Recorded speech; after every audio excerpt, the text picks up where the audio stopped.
O Diyos, sa iyong lahat ng pagsamba't luwalhati, maging ang pinakamainam kong awit ay aawitin sa'yo. O Diyos, ang aking isipan ay pagharian mo, at sa aking puso ay hindi na maglaho tanging pag-ibig sa'yo.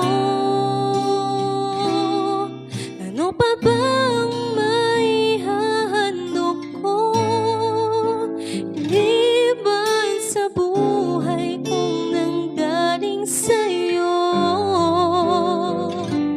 Kung ano man sa